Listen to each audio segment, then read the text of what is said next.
Minister personally decided to appoint a serious known national security risk to our most sensitive diplomatic post.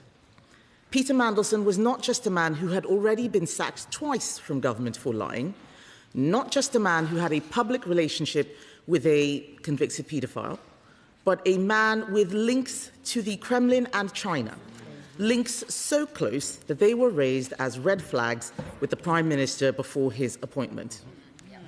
Yesterday, the Prime Minister did not deny that he knew about these links before he appointed Mandelson. He could not deny this because, by his own admission, he had seen the documents that proved the links.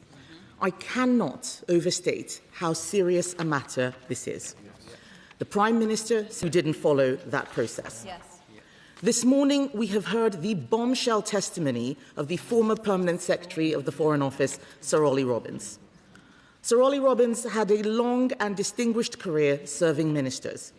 He is not the sort of person to give us a frank personal account of how things played out last January.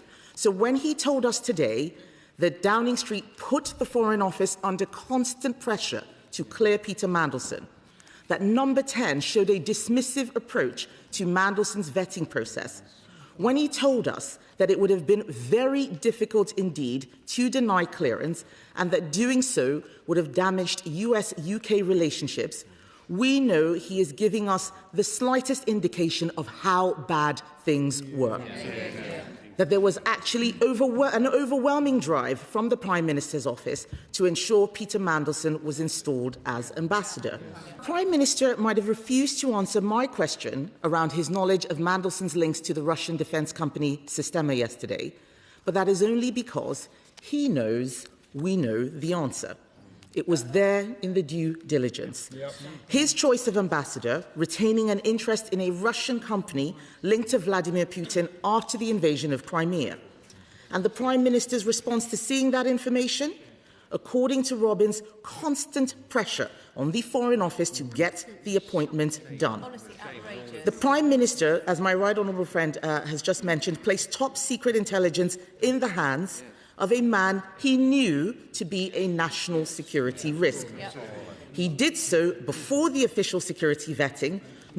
Mr. Speaker, unbelievably, half of the permanent secretaries who were in post when Labour took office less than 2 years ago have gone. The sacking of senior civil servants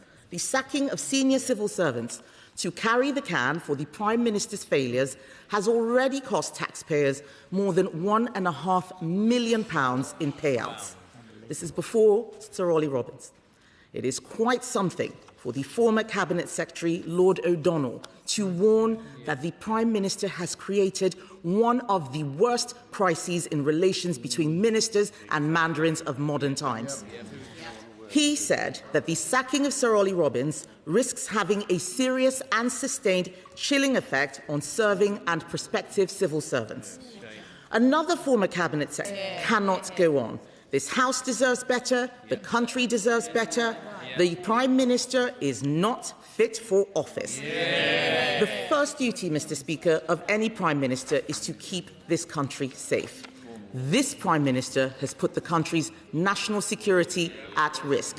He must take responsibility. It is time for him to go.